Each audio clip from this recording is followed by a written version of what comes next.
Right now, the biggest sporting event on Earth is happening.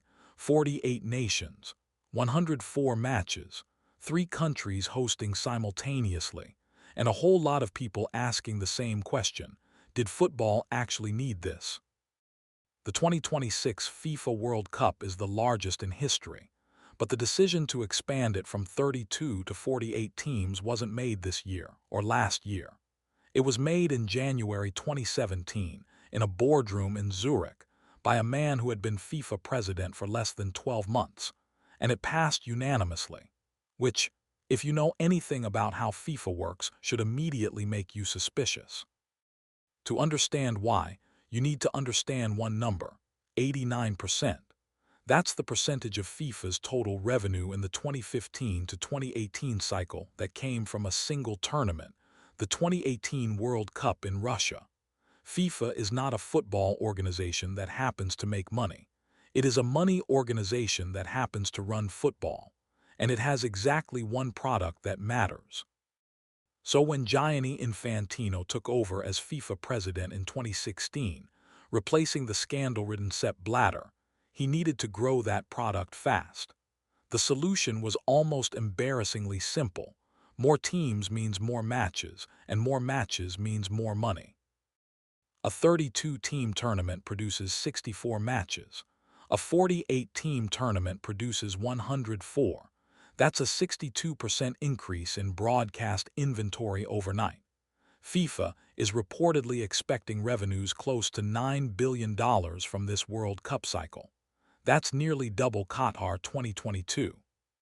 But FIFA couldn't sell the expansion as a cash grab, so they sold it as justice. And honestly, that argument has some weight. For years, the World Cup allocation was brutally unequal. Europe, with the strongest leagues, got 13 spots.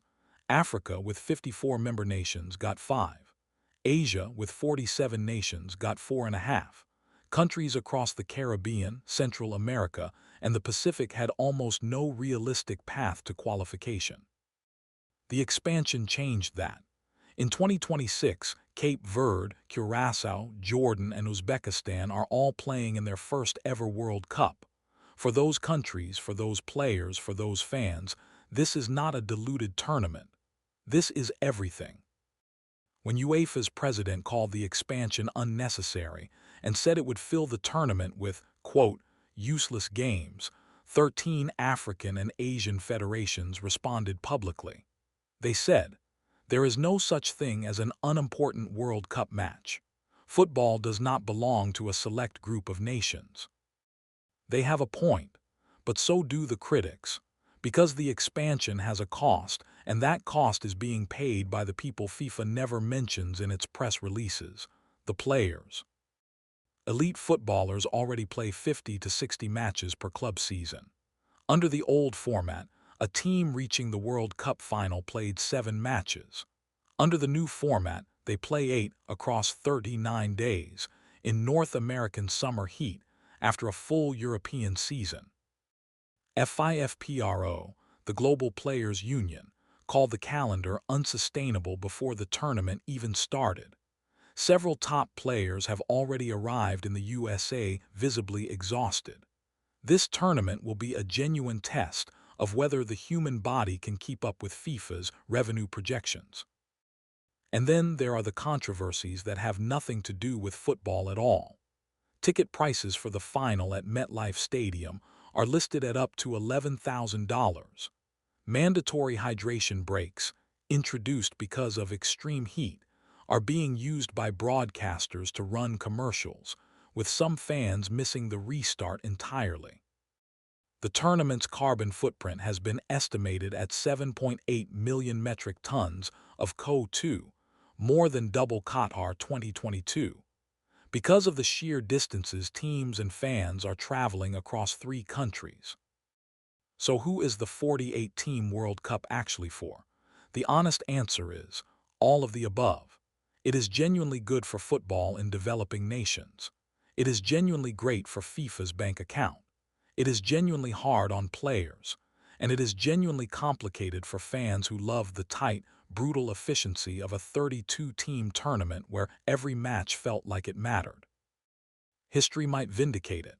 The last time FIFA expanded the World Cup from 24 to 32 teams in 1998, the reaction was almost identical.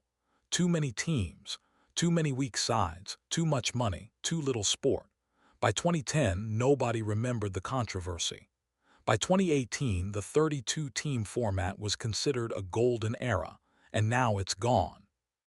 Oh, and one more thing. Infantino is already reportedly exploring a 64-team World Cup for 2030. So enjoy the 48-team version while it feels controversial. In 10 years, it might be the one people are nostalgic about. Welcome to ExpertiseDive.